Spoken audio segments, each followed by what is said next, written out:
Man, McElroy and Cubelic in the morning. Glad to be with you. It is Wednesday, January 28th, right here on Jocks.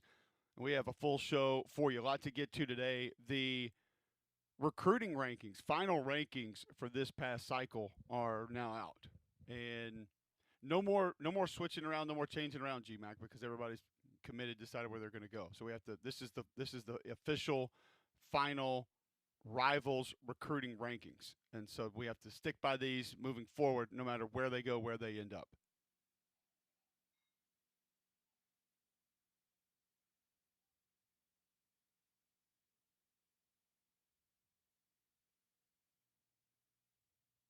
All right. So we'll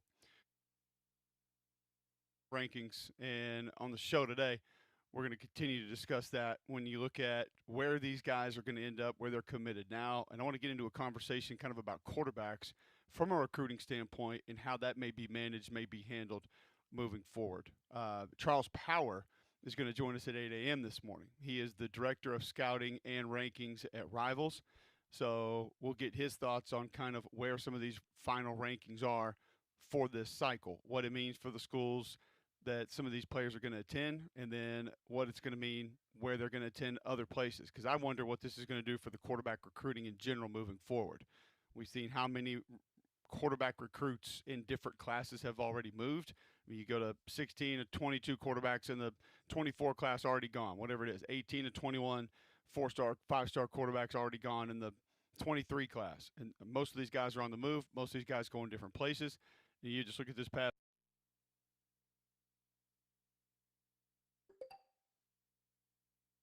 It's just become the norm now.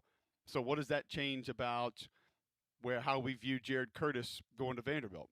How does it view how does it change how we look at some of the other quarterbacks like Jet Tamala, who's committed to Alabama, and what he's going to do if he's going to be there long term?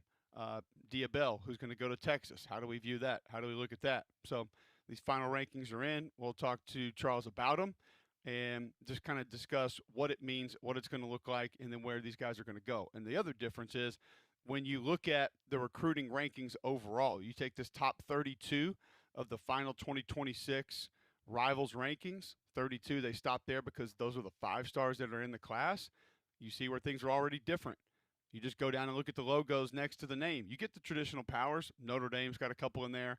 Alabama has a few in there. LSU, of course, Ohio State. Michigan has probably more than you would expect based on what's happened from a coaching perspective there.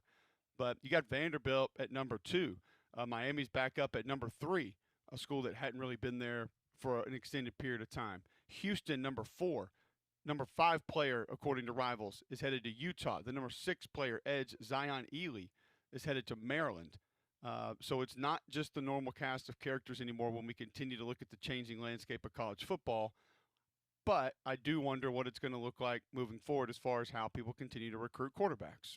GMAC, do we look at quarterbacks out of high school and do either they, the quarterbacks, attempt to do something different and be recruited a different way, go attend a different school first to get playing time, or do we just continue down this path that we've always gone as far as how quarterbacks are recruited and you try to go get the most talented guys, bring them in. If you lose them, you lose them. If you keep them, great, even though that's not seem to be what usually happens this day and age. Well, I mean, I think you're still going to go out and try to recruit the best guy that you can get. You just have to understand that the timeline is going to be accelerated big time, like in a big, big way. It's going to be accelerated beyond that of what we're used to for how quickly these kids need to be developed, which is kind of strange and awkward and all these other things. That's what I'm trying to figure out. Like, what if you're a guy that is a really good player, but you're not quite ready to roll? You know what I mean? What if you're a really good player, but it takes you a year or two? What if you're Arch Manning? I mean, Arch Manning struggled for 4 or 5 games, would you say? I mean, didn't really play his best football and then ultimately played his way out of it. But what if he didn't play his way out of it? He'd be on the way out. You know, he had 12 games to prove himself, and it wasn't great. But there's obviously talent in there, as we saw towards the end of the year. So I think just the acceleration of the evaluation process, the acceleration of the development, all that's just really, really accelerated, really more than anything else. But it's done that in recruiting too. I mean, guys are getting recruited in 8th grade now. Like it's just everything's sped up. It is, and I kind of wonder. And this is where I think the finances of it are probably going to keep things from not changing because 4 and 5 star quarterbacks coming out are going to get Yeah. million and a half, $3 million offers to go to Texas, Tennessee, wherever else. Um, Now, you look at Miami with their success that they've had with quarterbacks in the portal. It's not like they're not going to go sign quarterbacks. But I'm wondering from a program perspective where you have had success getting the transfer quarterback. You have had success. Like if you look at Miami right now, you look at Indiana right now, and with Josh Hoover, it looks like they're going to do it again. I think he'll be a great fit. He's been productive. They should be. They should. They're not going to be maybe Fernando Mendoza, but they should be more than fine. They should be really good at quarterback. Do Yep. you then begin to look at sort of the more developmental kid coming out of high school, the kid who's an inch or two too short, the kid that is a little skinny right now, and because of that, he's probably a 3 star or maybe just barely a 4 star, and you don't really have to work as hard because of the competing offers. So you're not going after a guy that LSU, Miami, Notre Dame, Ohio State, Michigan, Texas, Texas A&M, Auburn, Alabama are all after. You're maybe battling Rutgers, Miami of Ohio, South Alabama, UAB, and maybe one other big school likes the kid or whatever. But he's close to home. He grew up as a fan of your school. Like, do you start taking some flyers on those quarterbacks because you probably feel like no matter when he plays, he's going to be there 4 or 5 years if he's given a fair shake. Yeah. And that's a direction that you want to go because you're going to go get a transfer quarterback anyway. Totally fair. But I also think I think the ideal scenario, if you're taking over a program, let's use Auburn as an example. Like the ideal scenario is you go out, you recruit you have a bridge quarterback. In this case it's Byron Brown. Then you go out and recruit an ideal quarterback to kind of bridge the gap, whether it's a transfer, or you have a veteran on the roster. Like what Ty Simpson did this past year. He's not a bridge. He's a great player. But like it kind of was ideal that he was as good as he was because then he could go on to the NFL and ultimately become a first-round pick. What if Ty Simpson was a 7th rounder or a fringe free agent guy when he's coming back to college and you won't be able to give way to your high-priced, high-profile talent that's sitting there on the bench. You're now paying that guy more than you're paying the starter for 2 years in Keelan Russell's situation, and he's not even playing. Like what is ideal now is if you're starting a program or if you're jump starting a program, for Kalen DeBoer it's year 3, for Alex Golish it's year 1, but comparable in circumstance, like not necessarily with expectations, but I think the ideal handling of I have a bridge guy or I have a veteran, and then I'll go and recruit my super talented freshman. And then hopefully my veteran, whether it's for 1 year or 2 years, can bridge the gap between when the young, super talented kid can play and is ready to play, and then he's ready to roll. Like that's the Quinn Ewers, Arch Manning dynamic. Backup for 2 years, got a little playing time as a redshirt freshman, became the starter as a redshirt sophomore. That's going to be the Keelan Russell and or Austin Mack dynamic. Hey, Austin Mack a little more developmental. Whereas Keelan probably ready to roll a little earlier in his career. But you have Jalen Milroe, Ty Simpson to kind of bridge the gap into the really talented homegrown talent that was recruited from high school. I think that'll be what happens with Auburn. You got Byron Brown that'll bridge the gap. I think there's some guys that will be able to do that. And it works out great sometimes. It doesn't work out well sometimes. Like the Nico Iamaleava situation didn't work out. You had Joe Milton to bridge the gap to Nico. Nico wasn't that good.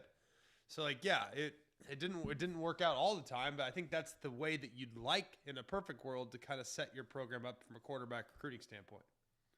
Yeah, it's going to be interesting to see because I then flip the argument to a different portion of this conversation, and that is from the school's perspective. And is it financially intelligent? Is it fiscally responsible to go spend $1.5 million, $2 million, $3 million on elite 5-star quarterback, unless it's a Bryce Underwood situation and you know he's coming into play. Yeah. And it has to be done now, and you don't really have a choice. and you know that there's going to be growing pains with that. You know there's going to be bumps in the road. Now, maybe you even built your program like you look at Indiana perspective. Like if they wanted to go this route, Miami actually would fit this bill as well with how they played last year. All right, we're a ground and pound outfit. Our offensive line is going to be really good. We have great running backs. We got some good tight ends. Like we can do everything around this young man to make his life easy. Therefore, our investment at 2.1 to bring in this five-star quarterback is going to make sense because of what we have around him, and he's going to play right now. Like we're putting the money into it. We're going. Like that's it. Like we're not going to, we're not gonna go bring him in and not play him because we have that kind of investment. Like when do we start looking at it as this is a waste of money? Like what school? When is the school going to get to the point, Greg, where they've brought in, 3 consecutive 5-star, 4-star, 4-star, high profile at $1,500,000, 2.1, 3 million, 1.8 transfer. Like, and maybe that's where a guy like Mario is right now. Maybe Kurt Cignetti's already there, and he's kind of seen other places and said, we might go get the other guy that we think can come in here, develop for a few years, is going to probably like it in school here, grew up a fan of us, and we'll try to get it going that way. But we're not going to do this every year because we know we're going to continue just throwing money away. Well, the way I would say it relates to Mario and Cignetti is that their backup quarterbacks weren't highly paid guys. So like Emory Williams making next to nothing, relatively speaking. So they could kind of stockpile the rest of the roster, and they had room to go out budget-wise to go out and get who they want to get. Similar situation for Indiana. Like, all right, Fernando Mendoza last year was moderately inexpensive compared to that of, I don't know, Jackson Arnold, ironically enough. So when you look at kind of the landscape, I think it's a little bit budgetary too. Like, how much are you spending on your backup? Because you are still going to spend a whole heck of a lot less money by recruiting the guy out of high school than if you were to go out and get a guy that is proven at the college level. Because there's a lot more downside risk when you recruit the high school kid than you are the college kid. So I think if you are a program that does not have endless amounts of resources, the high school path is always the smarter path to go. That's just my opinion based on the people I've talked to. I don't know if you see it similarly. Yeah, that's what I'm saying. I just don't know where this is going, and I think that's why part of the conversation is interesting, and why we'll spend some time talking about it today. And like you think about this year's class, maybe this year would be a great example of because there's very few 5-star quarterbacks. You have Jared Curtis going to Vanderbilt. You have Keyshawn Henderson, who's going to go to Houston. I mentioned Jet Thamala, who's going to be at Alabama. You have Diabell, who is just barely in this 5-star classification at Texas. He's number 32 on the rankings, so the last 5-star kid, like that's it. So maybe this is a year where you look at it 2 different ways. One, okay, they're all going to cost so much because there's so few 5-star quarterbacks, and I honestly don't even know the average every year. Look at it as there's only a handful of elite guys. It's worth it to go get this guy and keep him becomes a starter. 2 years he becomes the starter, even if it's halfway through the season, and then we should potentially have him for the rest of his career. I don't know what the mindset is, and I thought this was interesting because of our conversation a couple of days ago where most coaches are not shifting towards the Indiana model, or at least partially shifting towards the Indiana model. It's still, we're going to attack high school recruiting, we're going to pick and choose through the portal, and that's how we're going to build our football program. Where I think there's a portion of you, maybe even a little bit more of me, that looks at it and says, that's great, but you need to up the ante on experience, wherewithal, know-how, physicality, durability, which usually comes with age, and that's going to provide so much value for your football team that's going to be worth it in the long run. And there just doesn't seem a ton of guys that are on board with that right now. Well, because there's a certain way that's been done, and everyone can look at the Indiana model and say, okay, well, we need to try to implement parts of that. But I think there's a lot of people that I've talked to that feel like that was a unique situation, a very unique situation with a relatively manageable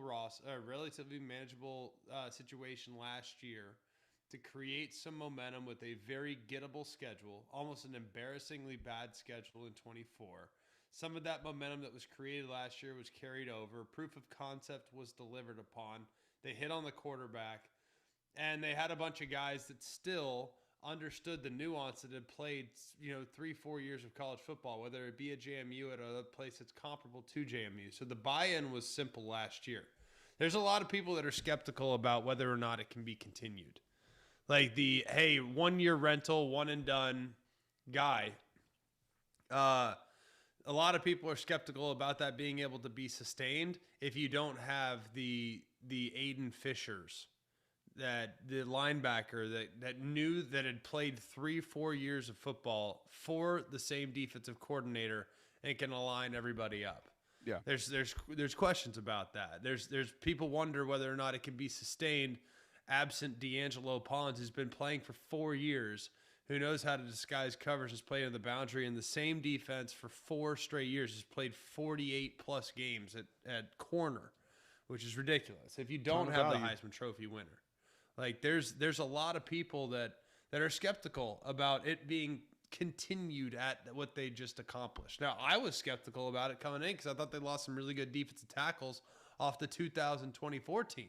So I was skeptical about them last year. I thought they'd lose a few games because the D-line last year was nasty, and they were every bit as good because they had a little more money to spend in the portal so they could reinforce some of the guys that departed. So that'll be something worth watching. Like, if it can be sustained. Like, a lot of people are like, I believe in what I do. I've been doing this a long time.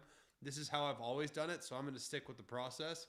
But, completely jumping ship and abandoning what they've always done in favor of what Indiana's done is probably not the best recipe either.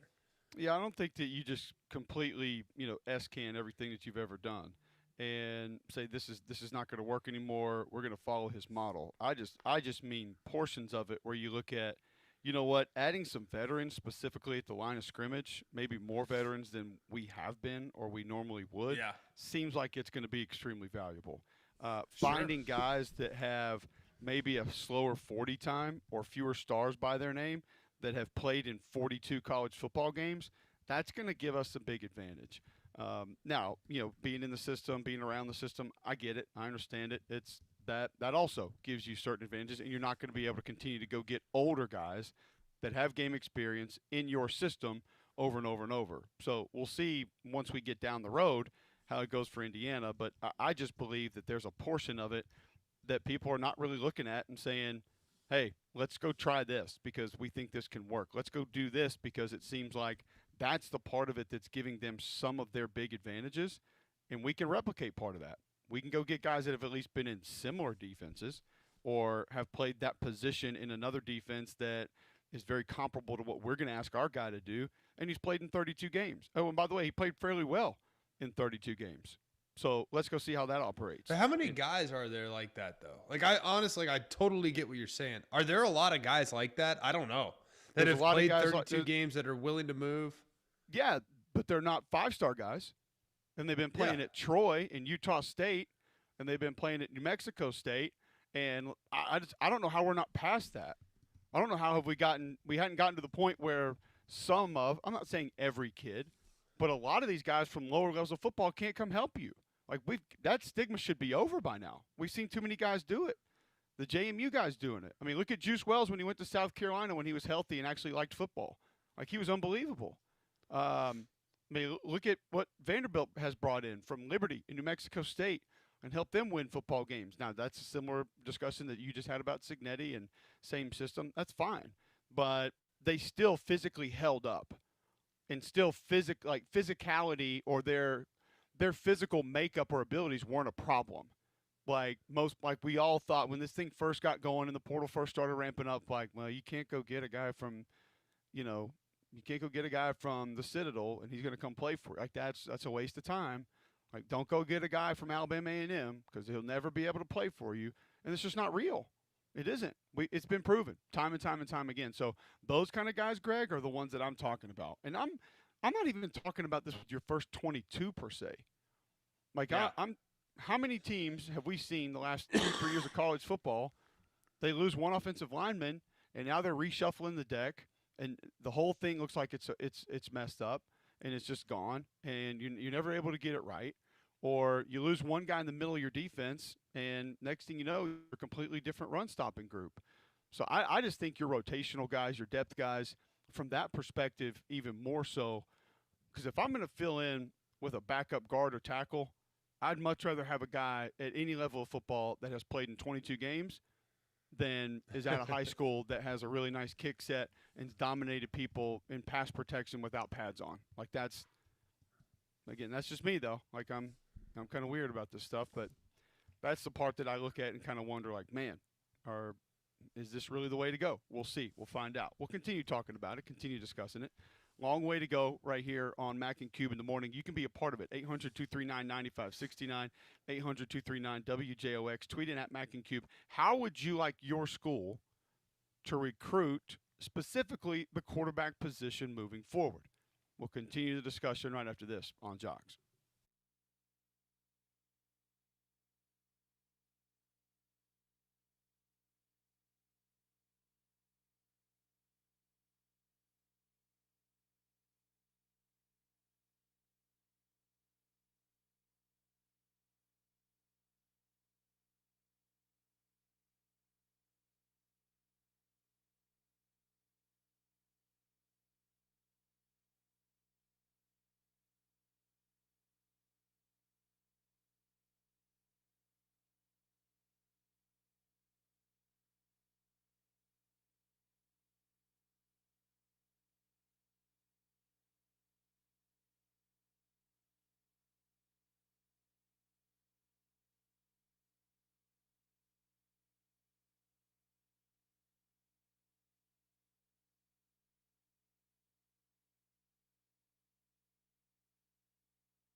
All right, welcome back in. McElroy and Cubelic in the morning. Live Wednesday, January 28th, 7:25 a.m. right here on Jocks. Glad you're with us. And we're talking about recruiting and how you would want your school to recruit moving forward. Because let's just take Alabama here, Greg, for a moment. 800-239-9569, tweeting at Mac and Cube. If, let's say, Austin Mack wins this job and plays well, how is the Keelan Russell situation going to be viewed? And I think if he backed up this entire year and then Austin Mack was your guy again the next year, I believe he has another year after that. None of us really know who has what eligibility left. Right. And I think, I'm pretty sure Austin Mack has 2 years left. And everyone would probably understand if Keelan Russell then left and went to go try to play somewhere else before the last year Austin Mack could play again. No one would look at that and say, oh, it's egregious, like this kid has bad attitude. You'd understand that. How much money have you put into him where he's now gone? And I realize part of this is $2 million. Yeah, part of this is money you have to spend. I mean, it's like spend money to make money. You're going to have to do it. But I just wonder, are we going to get to a point where certain coaches come out and say, like, we're not doing the hot shot high school quarterbacks anymore because none of them are ready to play. Even if we think they're ready to play, they think they're ready to play. Let's be real. How many times has it been successful? Or number two, maybe not the super upper high end echelon because we just talked about how much money they're going to get. But do the next rung of quarterbacks start saying, I'm going to go to Southern Miss and start 12 games? Because I know I'm going to start right now, and I might get beat up a little bit. But think about how much I'm going to be worth the next year when I decide to leave and go somewhere else with a year of college football under my belt. All that's fair. The other thing that's interesting about the quarterback evaluation and like, who do you think, what family in college football do you think knows the most about quarterback development? Well, yeah, it's the Mannings. We know that. Okay. By a pretty decent margin, no? Yeah, I don't know if Tom Brady's sons. Greasy's are probably up there. Yeah, all right. 30 years ago. All right, next. I mean, I love Brian. No, I'm trying to think. Great. I'm trying to think of like who else do we have who, is besides nobody. Like, there's nobody. Like, we have no other quarterback kids playing right now. No, that's wild. There's no second-generation quarterbacks that I can think of that are in the NFL and or are coming. Around college football too. Yeah, I mean, I'm sure at some point, like Raiola, for example, like his dad played. Correct, his dad played, but not quarterback. Yeah, he's a really good center. So beside the point, like that's removing the fact that we don't need to like dive into the deep end of like who are the quarterbacks kids playing? Like Joe Montana's son. I hosted Joe Montana and his son on an official visit at Alabama, and it was like the coolest thing ever. And I found myself asking Joe more questions than his son. Yeah, I don't even remember where he ended up going. But it's beside the point. Like, there's not a lot. The Mannings are the first family of football for a reason. Like, they understand quarterback development. It will be 3 generations of pros, basically. Think about that. 3 generations of pro quarterbacks, from Archie to Peyton and Eli to Arch, who will play in the NFL for sure. So, long story short, how did the Mannings handle Arch's development? Did they go and determine where they decide to go based on immediate playing time? Nah. No. Now, their situation's different because they are not in a financially challenging situation. Like, Arch had the freedom to go wherever he wanted, and it didn't. And did he ultimately make more money than anyone else? Probably, but it wasn't necessarily a determining factor. They don't need the money. The Manning family is perfectly comfortable. So they have a unique situation. So their situation not like everybody else. But if we're looking at it purely from a developmental standpoint, what did the Mannings determine was the best path to become the best version of themselves for Arch? Essentially to sit, wait, and learn. Correct. Which I think... And earn. Learn and earn. Yes, he wasn't hurting. But he didn't really do a lot of commercials until this past year. No, I get it. Like, he could have made way more. And could have been a day one starter at several places. But that's not the best way to develop a guy. Like, you don't want to play until you're ready. The second you put bad tape out there, people start to jump to conclusions. You mean And like if after he Arch's was first 3 games this year? correct, people jump to conclusions, and people are still still being hard on him. He was done. He couldn't do it. Yeah, not the guy. Can't do it. Can't Most play. overhyped player in the history of college football. Correct. Might still have been. I mean, if the guy throws an incomplete pass, it's like, oh my gosh. But in all seriousness, wait, learn, don't play until you're ready. Don't put bad tape out there first and foremost, but also you run the risk of legitimate injury if you don't know anything about what you're doing. If you don't know how to protect yourself, you don't know the ins and outs and the nuance of protection. How many times did Bryce Underwood get hit hard this year? Now, he's got the body and the physical makeup to accommodate for it, but I don't think Keelan Russell would have been. Just seeing him, you put him out on the field, that would not have been good. Some of the hits that Ty took, it would not have been good. So I think that it's very, very important that not only are you going after 5-star players, you're going after 5-star players that have a family and or a support system, whether it's an agent, whether it's a mom, whether it's a dad, it's a quarterback coach, a high school coach, whatever it might be, going after a guy that understands what is going to allow him to become the best version of himself. And if that's sitting and waiting, which I always think is the best way to approach it, those are the guys that you want. The guys that are coming in and saying, we're going to start day one and we're going to do this and you have an Austin Simmons situation, that's not the guy I'm interested in. That's the guy that concerns me. So that's kind of the way I'd approach it. How would you approach it?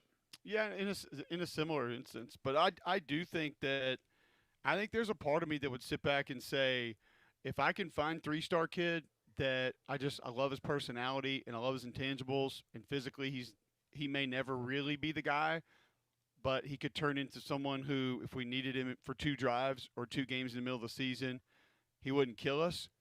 But he's going to be a great locker room guy, and he's going to love the school and represent the school.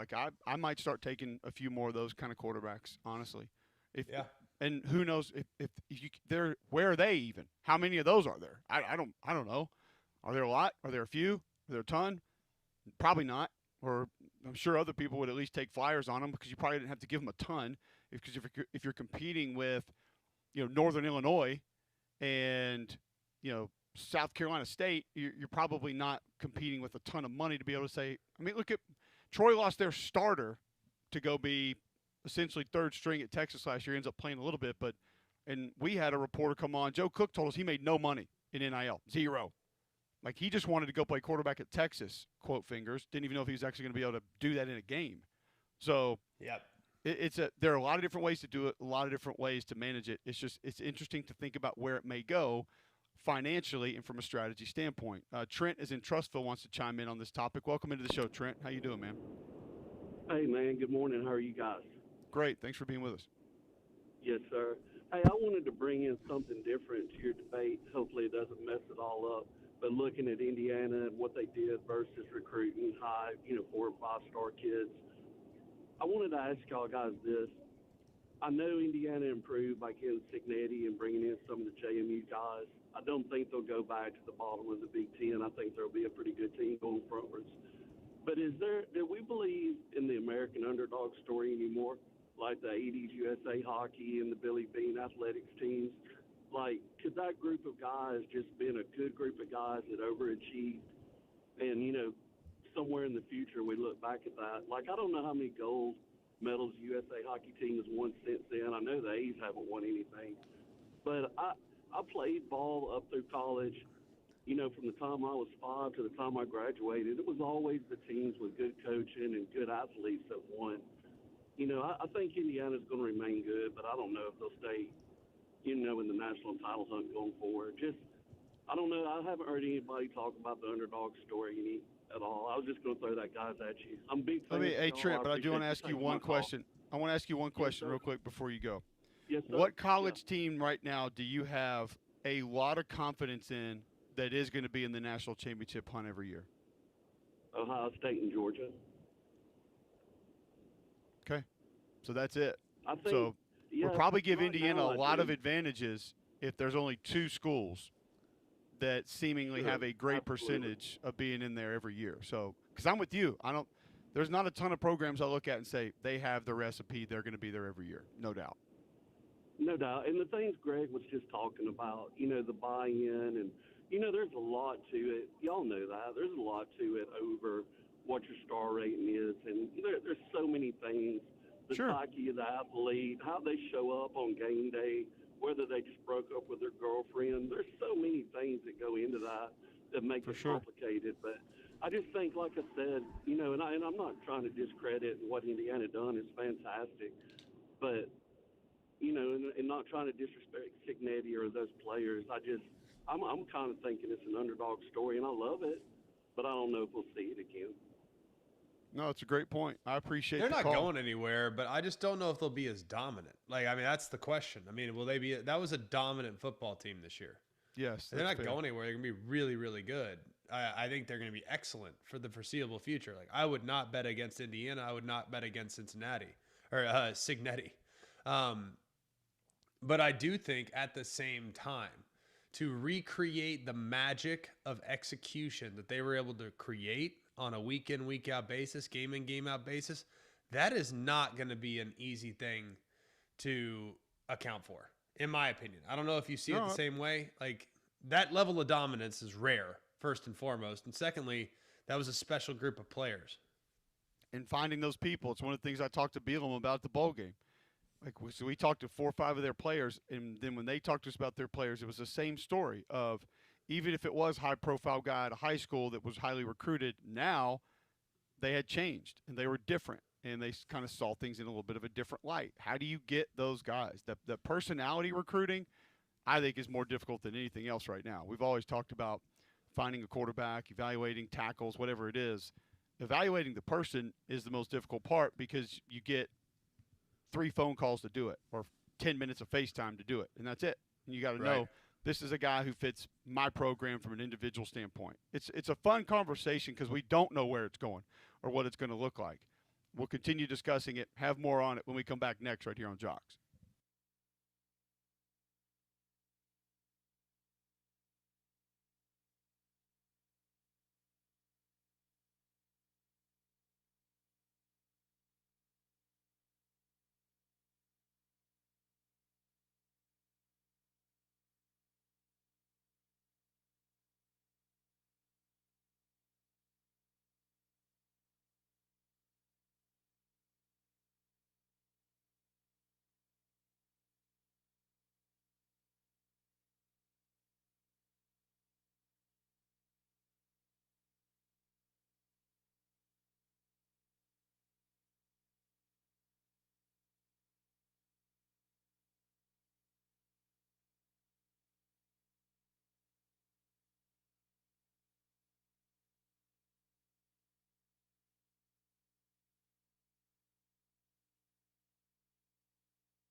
Come back in. McElroy and Cubelic in the morning. We're discussing high school recruiting and what the strategy should look like moving forward for college football programs. What would you want your program's strategy to be, specifically when we're talking about recruiting the quarterback position and how you would want that handled, managed? Because it does feel like now there are a couple of different strategies that you could put in place that you could maybe try to implement and move forward with a different mindset than you've always had. And we're doing this because the Rivals final 2026 5-stars have been handed out, 32 of them. You have Diabell, quarterback who's going to go to Texas. You have Jet Thamala, quarterback that's going to go to Alabama. You have Jared Curtis, the number 2 player in the country, who's going to go to Vanderbilt. And you have Keyshawn Henderson, who's going to go to Houston. And that's another interesting part of this conversation is just, has the landscape truly shifted? I know there's going to be an outlier every year, but when you see Vanderbilt at number 2, Miami at 3, I know people look at Miami and say, oh, that's Miami, but it hasn't been this way the last 20 years per se. And then you get Houston at 4, Utah at 5, Maryland at 6. Then you have your Notre Dames, your Georgias, your LSUs, your USCs, your Ohio States, your Michigans, some Oregons. But you have South Carolina in there at 15. You have Texas A&M in there at 20, a team that has traditionally recruited well. And you have your Texas thrown in there. So it's not completely shifted, Greg, but is that too small of an amount of guys, let's say in the top 15, that you look at it and say, no, those are just the outliers maybe that have some money this year, and it's not necessarily saying that the landscape has changed of where high-profile guys are going to go? Well, yeah, I mean, I think it has changed to an extent. I also think, too, like there is built-in value that will work for you. Like you said, we have a Houston and a Vanderbilt represented there. There's still high-end value, though, when going and aligning with a blue blood program from an upside NIL standpoint. Now, can you get a lot of notoriety by being the quarterback at Vanderbilt? Absolutely. We saw it this past year. But it took Diego Pavia really a year and a half to kind of prove to everybody that he was the real deal, right? I mean, there were still people that were skeptical of his quality going into last offseason. I remember, a couple people putting lists together. I mean, he wasn't even a top 10 quarterback in the SEC, according to some, going into last year. So I think when you look at just the bigger picture, the grand scheme, you are often given the benefit of the doubt for whatever reason when you align with a blue blood program. Like Julian Sayin was elite this year at times. Was he a top 2 quarterback in college football? I don't know if I would go that far with what was asked of him, right? I think that there's plenty of guys that are playing at a real high level that were asked to do a little more. Maybe the stats weren't quite as impressive, but they were asked to do a little bit more. And obviously, like biggest stages against Indiana, against Miami, kind of revert.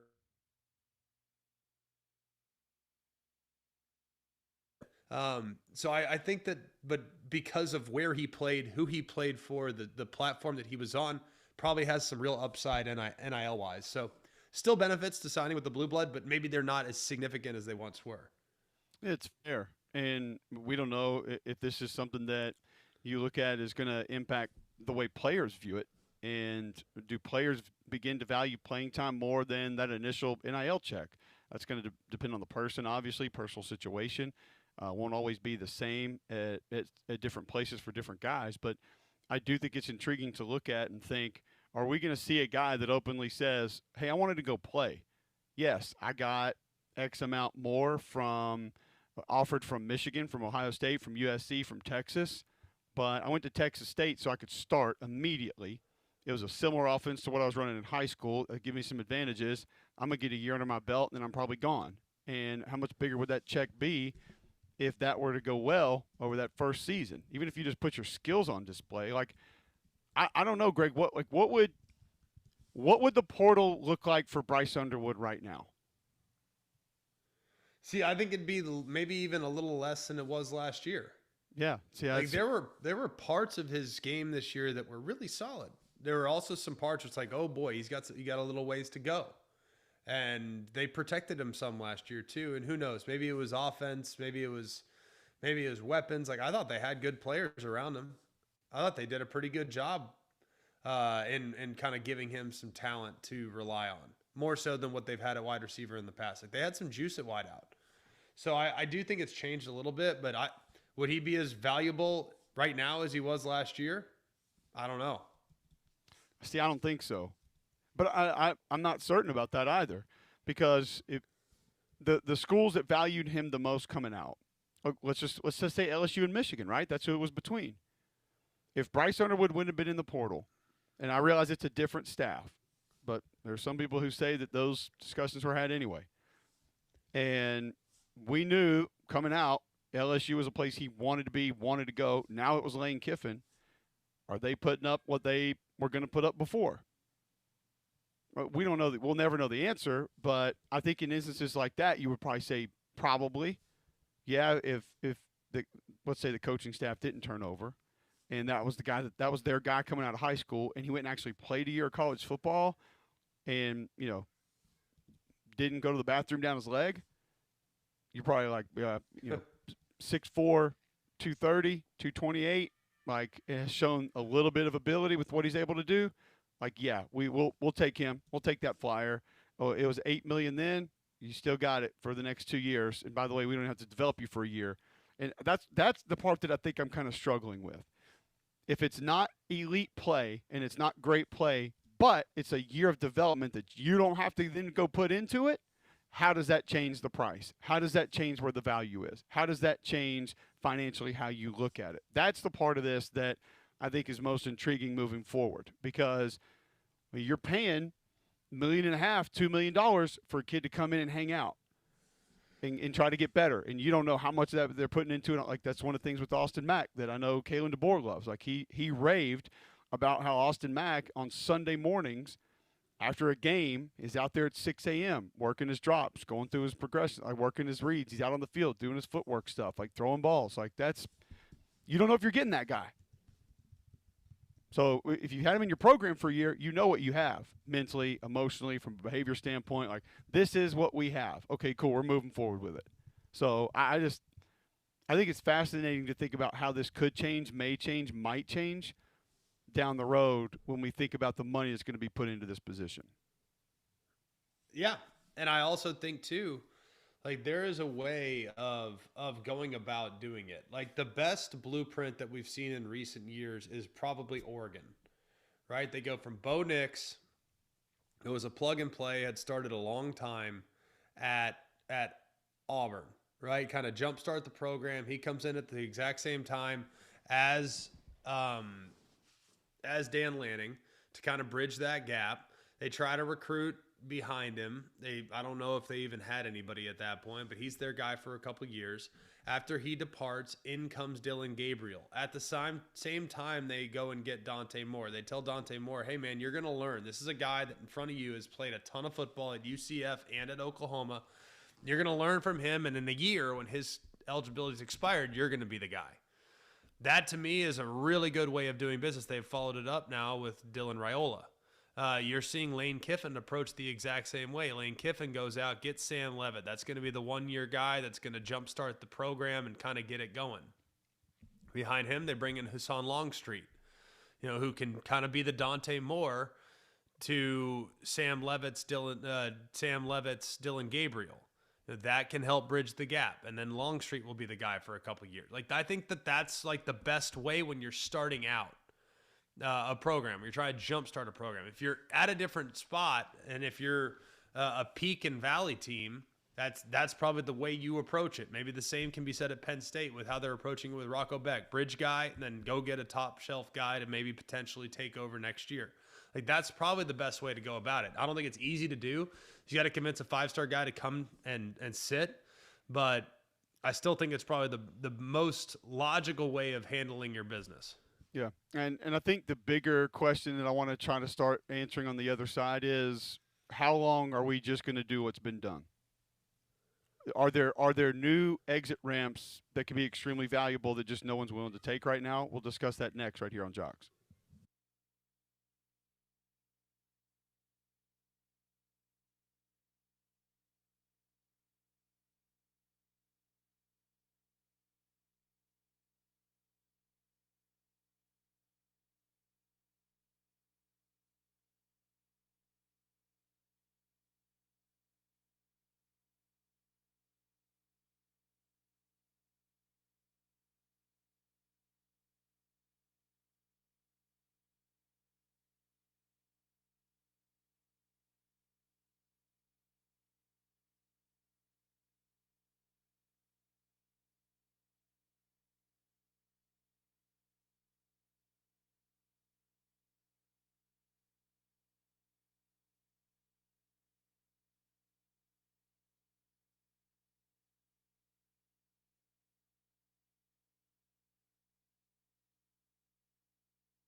All right, welcome back in. McElroy and Cubelic in the morning.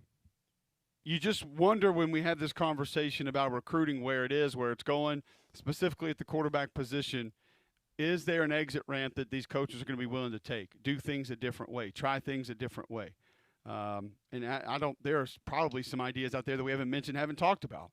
Some ideas that could change the way that quarterbacks are developed, utilized, brought on campus, money is spent on that we hadn't even thought of, we hadn't even talked about. One thing that we have thought of, if you are lacking energy, lacking sleep, is Game Day Men's Health. Go to GameDayMen'sHealth.com right now, fill out the free consultation, and you're going to be able to head in there, get the free PSA test, free testosterone test. They'll give you the baseline of your health, where it is right now, and then they'll present the options that they have for you, peptides, weight loss, and more. Inside Game Day Men's Health to just get you back to feeling your best, getting you back to the weight that you wanted to be at. They can help with this. Locker room environment, good people, fun people, nice people, not going to try to push you into things that you don't want or need. Save 10% on any service they offer by mentioning Mac and Q when you walk in the front door. Minimal upfront costs in the programs they offer. So do this. Open now in Trustville. GameDayMen'sHealth.com. Just go fill out the free consultation, see what they can do for you. Anything that you have thought about during this conversation, GMAC, of, man, what if schools tried this? What if they tried that? How would it look like if they did this? Just maybe some innovative new ideas of quarterback recruiting, development, obtaining quarterback talent, anything along those lines since we've been having this conversation. No, I don't know if there's, I think it's all philosophical. Like, there's a bunch of different philosophies here that you can look at and evaluate. You can look at the big game hunter strategy, like Miami uses. Like, all right, we're going to go out and get the best available guy for 1 year, 1 year rental. Hopefully we get him. Miami was in a scenario where they weren't going to get a guy. They were in trouble. Right. In real trouble. And had the Duke lawyers dug in and they hadn't figured out a settlement, like, they might be starting Emory Williams right now as their starting quarterback. Like, that's a dicey proposition. Emory Williams might have been fine, might not have been fine. I don't know. We'll see. We'll see what happens with him at ECU this year. But that's a dangerous game. You have a plug and play like Indiana, where you get a guy with a similar skill set, Josh Hoover, to step right into what Fernando Mendoza's leaving, and a skill set that's kind of close. You have the developmental guy with the 5-star proven prospect, like we've seen at Oregon, like we've seen at LSU. You'll have teams that have to go high school and got to start from the early days. Like, I think there's a lot of different philosophies here. It just kind of depends on who you are and what your resources are. No doubt. And we'll have more conversations like that on the other side. Charles Power of Rival is going to be with us to discuss that final grouping of 5-star players.